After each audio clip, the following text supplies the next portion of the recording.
From tiny to thriving, how to grow a massive basil bush indoors.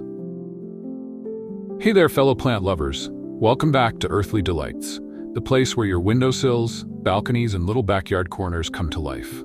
If you're someone who's ever wandered through a nursery with big dreams, picked up a tiny basil plant, and imagined a lush, fragrant herb jungle in your kitchen, but ended up with a spindly, sad little stalk, then this video is for you.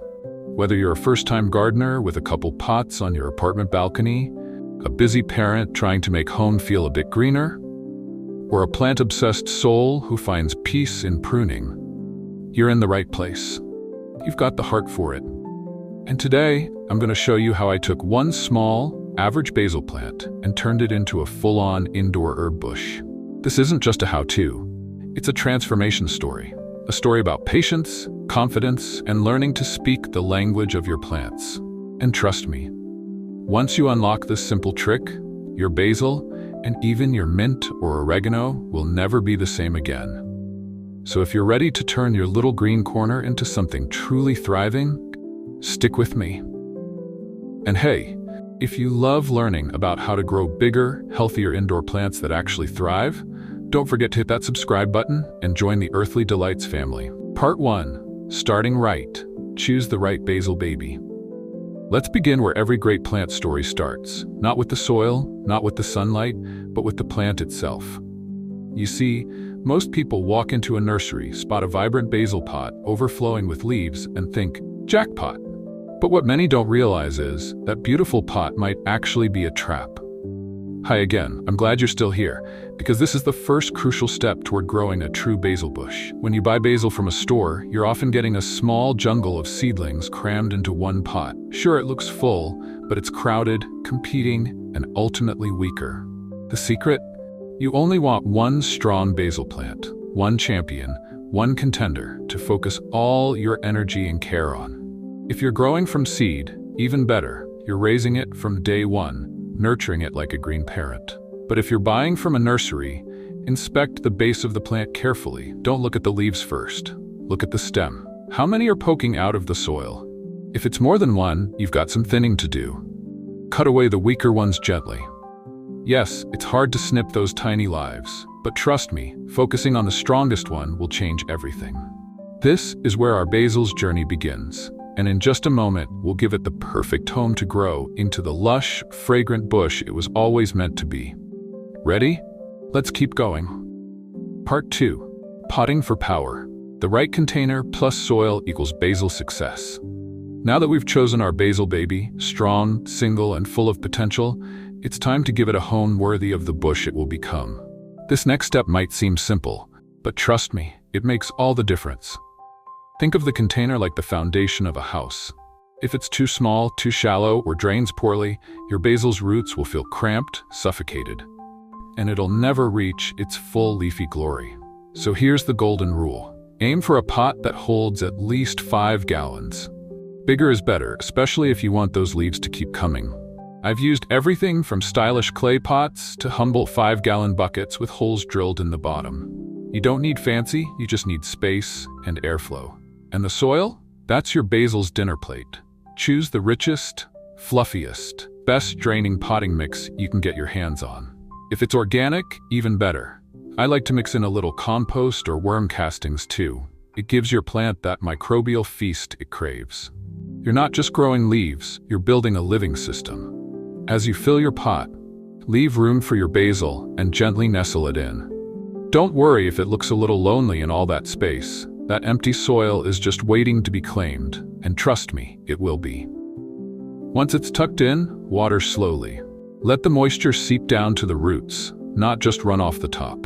This is more than just a plant getting settled, it's the start of something big. Let's move forward and unlock the pruning magic that turns a plant into a powerhouse. Part 3. First planting, the silent preparation step. All right, we've got our container, rich soil, and a strong young basil ready to thrive.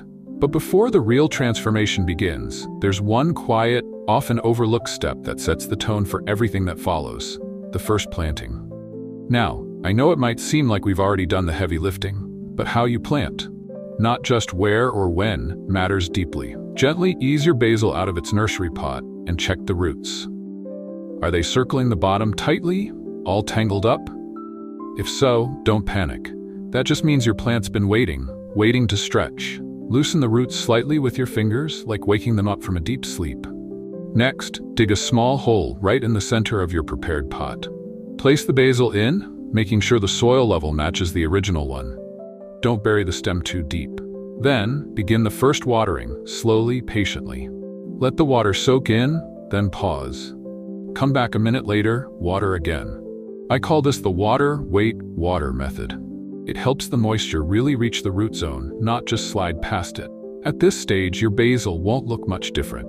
In fact, it might look underwhelming. But don't let that fool you. Below the surface, everything is beginning. The roots are exploring, the soil is settling, and in just a few days, something magical is going to happen once we introduce the single most powerful secret in this whole journey: the first prune. Stick around, it's coming next. Part 4. The first prune, the counterintuitive secret. Now here's where things get exciting, and maybe a little nerve-wracking. You've planted your basil, given it space, good soil, and a gentle watering. And just when it's starting to settle in, I'm going to ask you to cut it.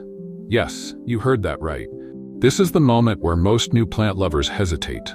I get it. You've just started bonding with your basil. It finally looks alive, it's growing taller, and now I'm telling you to take scissors to it? But here's the truth. The first prune is not destruction, it's direction. You're not harming your plant. You're giving it a voice, a shape, a purpose. Look closely at your basil's main stem. See those big leaves fanning out? And right where those leaves meet the stem, at about a 45-degree angle, there are tiny little nodes. Those are your secret weapons. That's where new growth will burst forth if you cut just above them. What we're doing is simple. We're taking a vertical plant and encouraging it to grow out, to branch, to multiply. So go ahead, find a healthy section near the top, just above a set of strong leaf nodes, and snip. It might feel wrong, but trust me, it's exactly right. What happens next is where the magic begins. Instead of shooting upward in one lonely direction, your basil will start sending out 2 new shoots, one from each node, doubling its growth potential. From this moment on, your basil isn't just surviving, it's responding. It's adapting, it's becoming a bush. And as we move forward, that single cut will prove to be the spark that lights up an entire canopy of leaves. Let's keep going. We're just getting started. Part 5, A Tale of Two Basils. Let nature prove the method. Now that the first cut has been made, we enter what I like to call the watch and wonder phase. And to really show you the power of pruning, I did something I recommend every curious gardener try at least once. I planted 2 basil plants side by side. One got the magic touch of pruning. The other, left completely untouched. At first, they looked nearly identical. The same leaves, the same height, the same healthy green. But as the days passed, something remarkable happened.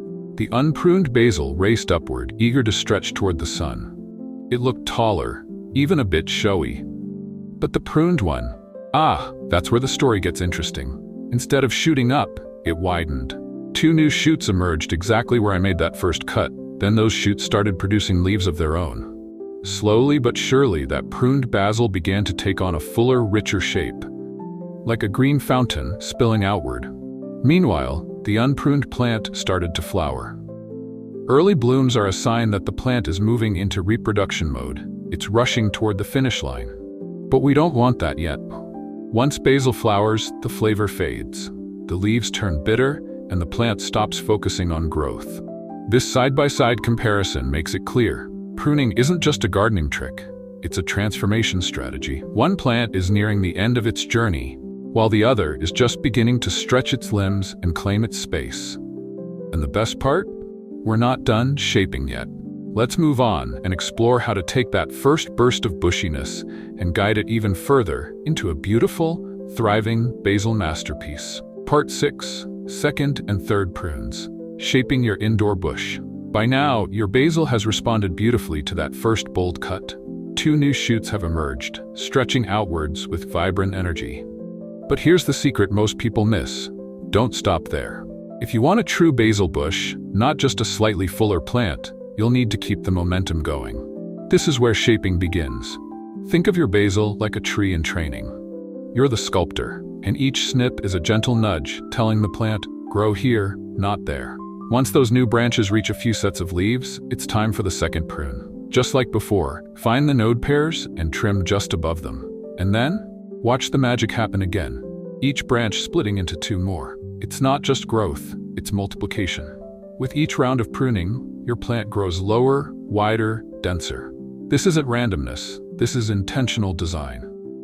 Some gardeners prefer to shape their basil into domes, some into wild cascading bushes. Whatever your style, the principle stays the same. Consistent, mindful pruning is the engine of abundance. And here's the bonus. Every time you prune, you harvest. That means fresh basil for your kitchen while guiding your plant's future.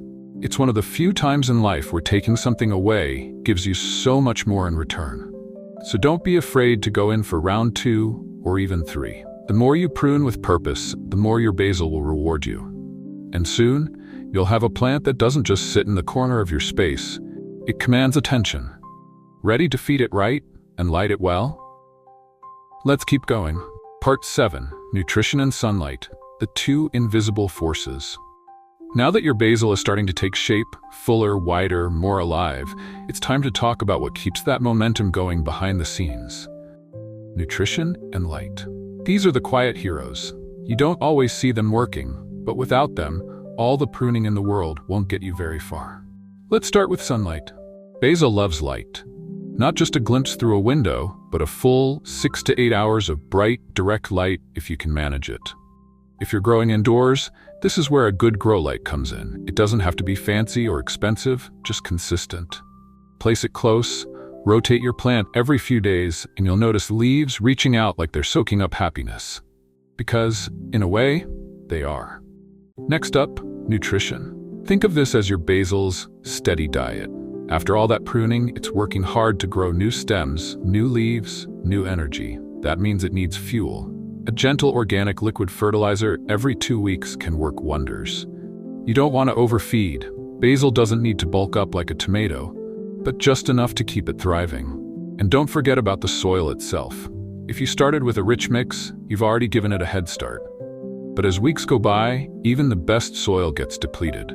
Topping up with a little compost or worm tea can revive it. Light and nutrients. They may be invisible, but when balanced, they turn effort into results. And with these in place, your basil bush is ready for something even greater. A relationship that feeds more than just your body. Let's explore that next. Part 8, the unexpected perks. Mental health, aroma, and connection. At this point, your basil is no longer just a plant in a pot. It's a quiet companion. A little green presence that starts your mornings with its scent, fills your kitchen with beauty, and gives back more than you ever expected. Because here's something every indoor gardener eventually discovers. The rewards go far beyond the harvest. There's something grounding about caring for a plant every day. Stepping outside, running your fingers through its leaves, catching that rich, sweet aroma that somehow calms your thoughts. It's like a daily ritual, a moment of mindfulness that doesn't require apps or meditation cushions, just water, light, and presence. And let's talk about that scent. Basil has been shown to reduce stress and boost focus. That fragrance you inhale while pinching off leaves, it's not just pleasant, it's therapeutic. A small fragrant reminder to slow down, to notice, to breathe. But perhaps the most beautiful part is the relationship. You gave it life, shape, direction, and in return, it gives you growth. There's joy in the harvest, yes, tossing fresh basil into a pasta dish or steeping it in tea. But even more powerful is the pride in knowing you did this with care, with consistency, with heart. And the best part? This connection doesn't end here. It expands to other plants, other spaces, and even other parts of your life. Stick around, because we're about to explore the most common mistakes to avoid and how to keep your basil journey thriving. Part 9, Common Mistakes to Avoid. Even the most passionate plant parents stumble from time to time, and that's okay. Mistakes are how we grow, just like our plants. But when it comes to basil, there are a few common missteps that can quietly sabotage your efforts, and I want to help you sidestep them before they slow you down. First, overwatering. It's the silent killer of basil. The leaves droop, the soil stays soggy, and before you know it, the roots begin to rot. Basil likes moisture, yes, but it also loves oxygen. Make sure your pot drains well and always check the soil with your finger before watering again. If it feels dry about an inch down, it's time. If not, wait. Another big one? Pruning too high or too late. If you only snip the tips or wait until the plant flowers, it won't branch out properly. Remember, cut just above a leaf node and do it early. This one step determines the shape and strength of your entire basil journey. And here's one I've seen often: too little light. A sunny window that only gets morning rays won't cut it. Without strong light, basil grows leggy, weak, and pale. If sunlight isn't an option, a grow light can truly change the game. Lastly, don't forget this: multiple seedlings in one pot might seem like a bonus, but they're fighting each other below the surface. Thin them out early, choose the strongest, and let it shine. Every basil bush starts with small, deliberate actions, and avoiding these pitfalls will keep yours thriving. Now, what if I told you this magic method doesn't end with basil? Let's go even further. Part 10. Beyond basil. Apply the method to other herbs. By now, you've seen just how transformative a few careful cuts, the right environment, and a bit of patience can be. But here's the beautiful part. This journey doesn't have to end with basil. In fact, once you understand the rhythm of growth, the same approach can unlock a thriving indoor herb garden far beyond that single pot. Take mint, for example. It grows fast, loves to spread, and responds incredibly well to pruning. Just like basil, cutting above leaf nodes will encourage it to bush out, filling your space with fragrance and endless fresh sprigs. Then there's oregano, a bit more subtle in its growth, but give it the same structure, and you'll be surprised how full and lush it can become. Even lemon balm, with its calming scent and soft leaves, follows a similar pattern. Prune early, prune often, and it will reward you with wave after wave of sweet, citrusy growth. The technique remains the same. Observe where the plant wants to grow and guide it gently with your hands and your snips. The key is attention, listening to the plant's signals, watching how it responds, and learning its unique rhythm. Every herb has its own personality, its own way of stretching toward the light, but the method, intentional care, timely pruning, and consistent light, works across them all. So don't stop at basil. Let this be the beginning of a bigger, greener journey. One pot, one plant, one connection at a time. And as we close out, I have one final thought for you, the heart of this entire experience. Let's finish strong. Your garden, your masterpiece. So here we are, from a humble basil sprout to a thriving, bushy herb masterpiece. What started as a single stem has become something much more. A living symbol of what care, patience, and purpose can create. And here's the truth. This isn't just about growing basil. It's about growing yourself as a gardener, as a nurturer, as someone who pays attention to life's little rhythms. Maybe you began this video feeling unsure. Maybe you've struggled with plants before. But look at what you've learned: how to select the right plant, prepare its home, prune it into strength, and feed it what it needs to thrive. That's not just skill. That's wisdom. And it's only the beginning. Because each pot you fill from here on out carries that same potential. Whether it's basil, mint, oregano, or lemon balm, you now have the tools to create a garden that feeds your senses, your table, and your spirit. It's not about having the perfect setup or a massive backyard. It's about intention, about slowing down, about choosing growth again and again. So here's your next step. Grab those scissors, choose your next herb, and begin again. And when you do, remember, every masterpiece starts small. If this video inspired you even just a little, don't forget to like, leave a comment, and subscribe to Earthly Delights for more green growing guidance. Until next time, keep nurturing life, one leaf at a time.